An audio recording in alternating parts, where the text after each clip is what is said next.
बिस्मिल्लाहिर्रहमानिर्रहीम। अस्सलाम वालेकुम नाज़रीन, आप देख रहे हैं अनोखा अंदाज। मैं आपका होस्ट जमाल सिद्दीकी। उम्मीद करता हूं आप खुश खुर्रम होंगे। नाज़रीन कराम, मिलिट्री अस्पताल को निशाना बनाया गया।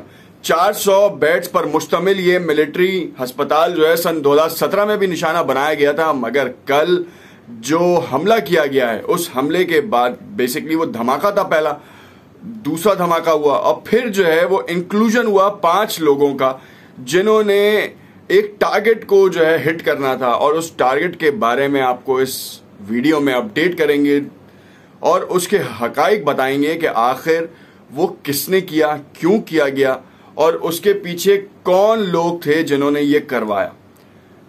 अफगानिस्तान की एक दूसरी बड़ी खबर भी आपके साथ शेयर करें जो कि बड़ी खुशाइंद है।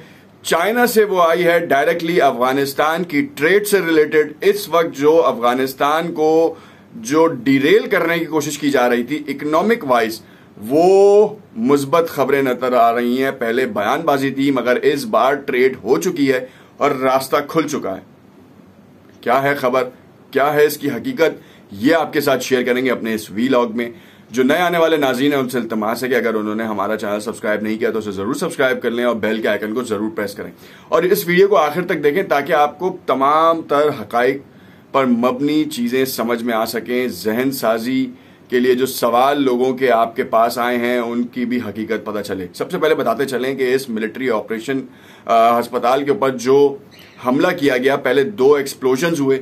2 एक्सप्लोजन्स में टारगेट मालूम नहीं हो पा रहा था कि आखिर ये कहाँ हुए हैं, किस तरह से हुए हैं, मगर जब इसको आइडेंटिफाई किया गया तो मालूम हुआ कि बदरी कमांडोज, जो बदरी फोर्स है 313, जिसने अफगानिस्तान में सदारती महल पे अशरफ गनी के फरार के बाद पहले शख्स को टारगेट किया गया, और वो थे 313 बदरी कमांडोज के सरबरा हमदुल्ला रहमानी।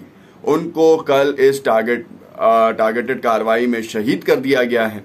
और उनके बारे में हम आपको क्या बताएं, क्योंकि पंशेर का जो इलाका है, बदरी 313 की जो कार्रवाइयां थी, जिस तरीके से स्ट्रेटेजिक मूव्स के थ्रू जो है पंशेर में काबू किया गया बगैर किसी जानी नुकसान के, जहां से खतरा ये लाहक था कि वहां पर बहुत खूरेजी होगी।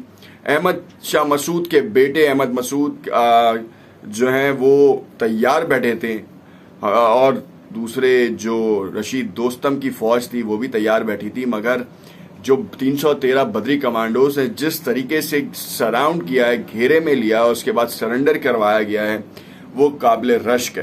पूरी दुनिया इस वक्त हैरान है कि एक तरफ रूसी साजो सामान के साथ लड़ने वाले दोस्तम की फौज कैसे बैकफुट पे चली गई, तो तीसरी जानिब ये भी सोचा जा रहा था कि अफगान फोर्सेस जो कि 3 लाख पर मुश्तमिल थी, 75,000 तालिबान के आगे कैसे ढेर हो गई बगैर किसी मुजाहमत के। फिर ये बात जब समझ में आई कि वाकई अमरीकी जो कोशिशें थी वो बिल्कुल ही बेकार हो गई, उसके बाद जो है तालिबान को रास्ता मिला, बाकायदा उन्होंने पूरे मुल्क पे इक़्तिदार हासिल किया, संभाला, और इस वक्त एक कायम मुकाम हुकूमत का क़याम अमल में भी आया।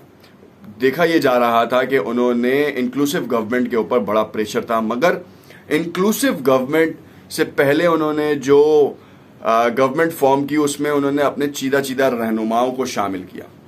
उसके बाद सिनेरियो कुछ ये हुआ कि प्रेशर बहुत बढ़ता रहा आलमी कुव्वतों का, फिर साथ में पाकिस्तान ने भी उनको समझाया इस चीज़ के ऊपर कि आपको जो है वो डिफरेंट रीजन से लोगों को अपॉइंट करना पड़ेगा ताकि मुल्क के हालात चलते रहें और उसमें कोई मसाइल पैदा ना हो।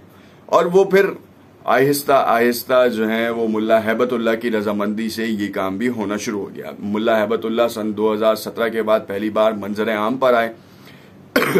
लोगों को तशवीश थी कि आखिर वो हैं कहाँ। जब से अफगानिस्तान के ऊपर तालिबान की हुकूमत आई है वो मंजर आम पर नहीं आए, मगर अभी भी कंधार में एक दारुल-उलूम में एक बयान के तौर पे उनकी ऑडियो क्लिप सामने आई है, और बहुत सारे ऐनी शाहिदीन थे जिन्होंने इस बारे में बताया कि मुल्ला हैबतुल्लाह हयात हैं और उन्होंने बाकायदा तौर पर वहाँ पर शिरकत की है और उसकी निज़ामत संभाली है, जिसमें उन्होंने बहुत से नुकात के ऊपर बात की, तालिबान का मौक़िफ़ पेश किया, शहीदों को खिराज तहसीन पेश किया और नए अफगानिस्तान की बुनियाद की बात की। यहाँ पे बताता चलूँ कि इस वक्त जो रिपोर्ट थी हमदुल्ला रहमानी के हवाले से दाइश का हमला था, खुरासान ब्रांच का हमला, जिसने सन 2017 में भी हमला करके 24 अफराद को जो है जहाँ बहक किया था। यहाँ पे दाइश खुरासान ने जो हमला किया है वो सिर्फ और सिर्फ बदरी 313 कमांडोज के सरबराह को निशाना बनाना था।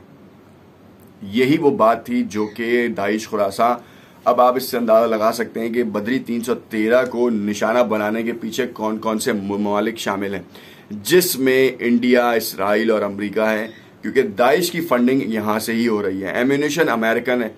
तो आप ये देख सकते हैं कि इराक से इस वक्त अफगानिस्तान में हो रहा है। और दाइश ये काम क्यों कर रही है? वो अपने आप को दुनिया में मनवाना चाह रही है कि वो अफगानिस्तान में फल फूल रही है। और पिछले 3 माह में तकरीबन ये 7वां अटैक था, और जो सबसे ज्यादा ब्रूटल अटैक था वो ये कल का अटैक था, जो कि मिलिट्री हॉस्पिटल में किया गया है।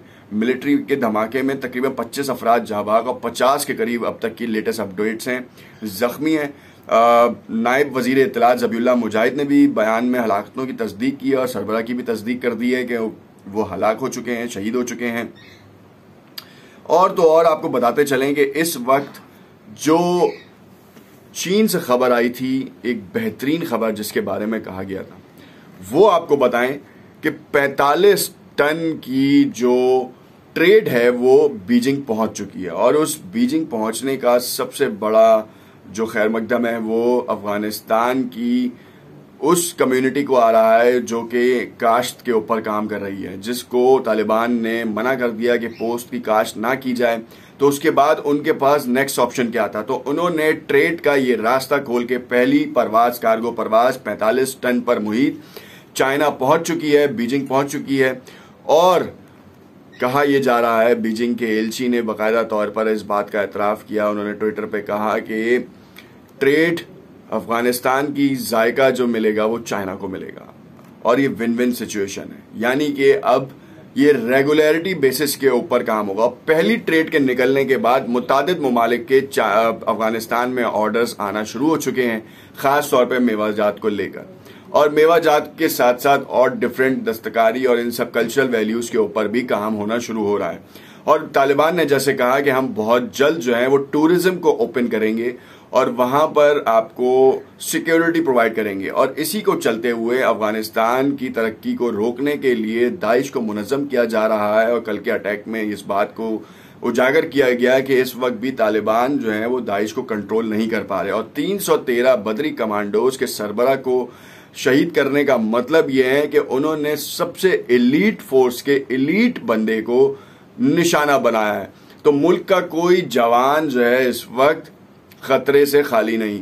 तो अब यहाँ पे देखना यह है कि ज़बीउल्लाह मुजाहिद हो, सुहेल शाहीन हो या फिर हुकूमती अराकीन हो, वो क्या बयान देते हैं और इसके ऊपर टारगेटेड कार्रवाई के हवाले से क्या उनके इरादे हैं। नेक्स्ट वीडियो में आपको इसके बारे में अपडेट करेंगे और आपको बताएंगे कि नेक्स्ट मूवमेंट क्या आ रहा है।